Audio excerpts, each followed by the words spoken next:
Olá, começa agora mais um RVC Notícias. Acompanhe nossas principais manchetes. O prefeito de Pinda fala do Parque da Juventude. IFAP realiza o primeiro café da manhã com a imprensa. Essas e outras notícias você acompanha a partir de agora.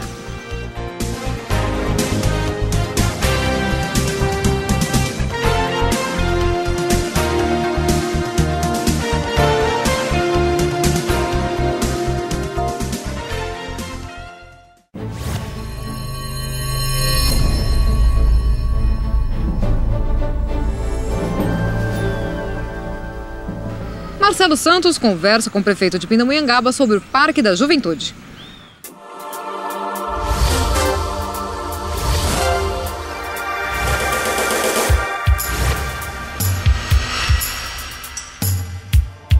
O governo do estado de São Paulo cedeu à prefeitura de Pindamonhangaba 2 áreas localizadas no antigo Aras Paulista para a instalação do Parque da Cidade e Parque da Juventude. Para falar sobre o assunto, eu converso agora com o prefeito João Ribeiro. Prefeito, como foi essa conversa com o governo do estado até chegar à conclusão desse projeto da implantação do Parque da Cidade e Parque da Juventude?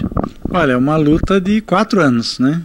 Isso aí começa com 2005, no aniversário da cidade, quando então o governador Geraldo Alckmin assina o protocolo de intenções. E daí é papel que vai, papel que vem, e aprova no conselho, aprova na comunidade científica, e finalmente chegou para o governador, encaminhou para a Assembleia, isso foi votado ontem. Então é uma alegria muito grande a gente hoje poder ter essas 2 áreas, esclarecendo melhor. É a área lá onde tem um aeroclube hoje, né? Ali seria o Parque da Juventude, onde a gente pretende estar arrumando recurso para a gente fazer um espaço para a juventude. Lá já tem paraquedismo, já tem aviação, tem aeromodelismo, motocross, né? O rock crawling que também é disputado lá. Então ali tem um potencial turístico, um potencial de lazer fantástico. E a gente agora, com essa cessão dessa área, a gente pode investir lá dentro, a gente está livre para a prefeitura poder fazer esses investimentos e melhorar aquela área que já é bastante frequentada. A segunda área é a área onde é realizada a Expovap, que nos custa, para a realização da feira, a realização desses eventos todos, um aluguel de estruturas desmontáveis. A partir dessa sessão, a gente vai poder estar investindo de forma definitiva. A gente quer adotar o Parque da Cidade com um palco à altura do que precisa ser feito, para a gente realizar festivais de músicas, espetáculos culturais. Então, e mais a área de contemplativa que tem de turismo ali. Tem uma mata muito bonita, dentro da mata passa um ribeirão. A gente tem 2 casas que hoje, vamos dizer, estão muito já degradadas lá, mas a gente ia recuperar. Eu acho que dá para fazer um museu ali dentro, para contar a história dessa fazenda do Aras, que algumas pessoas não conhecem a história daquilo. Aquilo foi... na época da guerra, ela teve abrigado ali a tripulação de um navio alemão que foi apreendido na costa. Isso tem toda uma história para ser contada da história da fazenda, né? Ali morou o Geraldo Alckmin, também a gente tem uma série de objetos dele que doou para o museu, que talvez ali seja o local adequado para a gente colocar, porque a história da vida dele está muito ligada àquela fazenda. Então eu acho que abre para a gente um horizonte muito bacana aí. Agora é trabalhar para buscar recursos para fazer tudo isso, porque a ideia está boa. Marcelo Santos, para a RVC TV. FAP realiza o primeiro café da manhã com a imprensa. Acompanhe nossa reportagem. Estamos aqui com o Fábio Del Duca, ele é de Mococa e fez uma palestra aqui na FAP no primeiro café da manhã com a imprensa. Fábio, qual é o assunto abordado durante a palestra? A gente fez uma relação da crise, né, e a necessidade das empresas de aparecer durante o período da crise. A gente vê que a crise econômica, no caso, o surgimento da crise foi em decorrência da indefinição de prioridades de um governo, né, no caso, o governo americano, e dentro da economia global, a crise respingou no Brasil e no mundo todo. E a gente faz a seguinte análise, que quando você não tem uma comunicação eficiente, né, com os seus públicos definidos, com as suas prioridades definidas, você consequentemente gera uma crise na comunicação.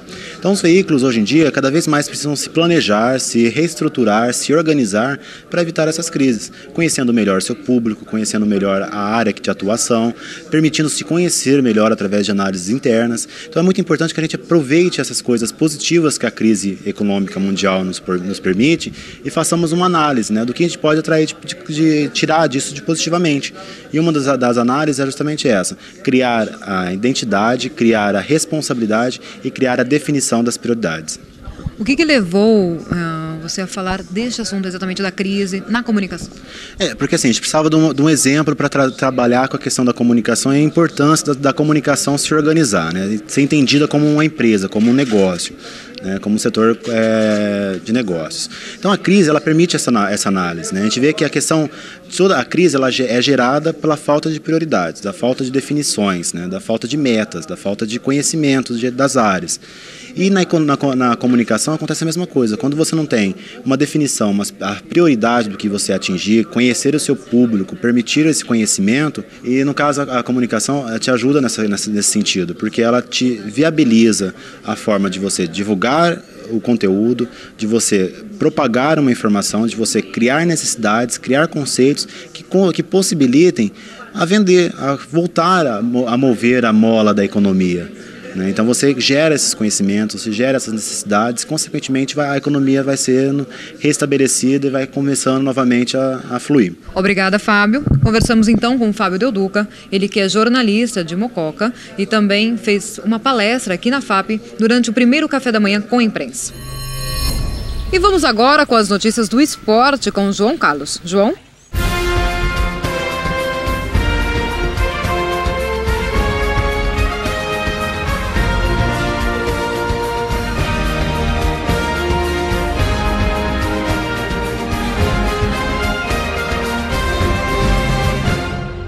Muito bem, Gisele, vamos falar de esportes aqui no RBC Notícias, destacando o final de semana esportivo na região e em todo o Brasil. No Vale do Paraíba, destaque para o São José, que joga domingo às 11 horas da manhã contra o Juventus, no Campeonato Paulista, na Copa da Federação. A Águia estava em último lugar, venceu o Flamengo na quarta-feira e espera um bom resultado também domingo às 11 horas da manhã. A expectativa é que tenhamos aí um bom público, já que apenas 195 torcedores acompanharam a última vitória da Águia. Falando em torcedor, isso também vale para o Esporte Clube Taubaté, que enfrenta o Paulínia, domingo também pela manhã, no estádio Joaquim de Moraes Filho. O Taubaté que precisa vencer para continuar sonhando com a Série A3 do Campeonato Paulista de Futebol. O Taubaté tem 3 empates e, consequentemente, 3 pontos ganhos. 1 quilo de alimento não perecível vale o ingresso para o jogo. Na verdade, a promoção para que o Taubaté possa ter o apoio do torcedor nessa fase importante da competição. Já pelo Esporte Amador de Pindamonhangaba, jogos marcados pelo Campeonato Sênior 35 e Sub-15. Muita bola rolando neste final de semana. E por falar em bola rolando, destaque também para o Campeonato Brasileiro de Futebol. Começa amanhã, sábado. No que se refere ao futebol paulista, aos times de São Paulo, o tricolor do Morumbi, o São Paulo joga amanhã 6h30 contra o Avaí. O São Paulo que está a apenas 4 pontos do Palmeiras e quer ser tetracampeão brasileiro. O Palmeiras entra em campo domingo às 4 da tarde para enfrentar o Vitória. Um jogo difícil. O Palmeiras não tem Diego Souza, o seu principal jogador, e quer manter ainda a liderança deste campeonato. Já o Santos joga também domingo às 4 da tarde contra o Santo André. O Santos que busca um espaço para tentar chegar à Taça Libertadores da América. Já o Corinthians folga domingo e joga só na próxima quarta-feira contra a equipe do Curitiba. No mais, aí, apesar de não ter GP marcado para o final de semana, a Fórmula 1 continua sendo notícia. No meio da semana, a confirmação: Nelsinho Piquet forçou um acidente no ano passado para favorecer o seu companheiro de equipe. E no final da história, 1 ponto tirou o título de Felipe Massa. Então muita coisa ainda vai acontecer nos bastidores da Fórmula 1. Seleção brasileira, só alegria, né? Já classificado, o Brasil venceu o Chile 4-2, está tranquilo, folga geral para o Brasil, só volta a jogar no próximo mês. Quem vai ter que correr muito é a Argentina, que faz péssima campanha e é 5ª colocada, correndo risco até de ficar de fora da Copa do Mundo. Falamos de esportes em especial para RVC Notícias. Termina aqui mais um RVC Notícias. Na segunda-feira estaremos de volta. Até lá!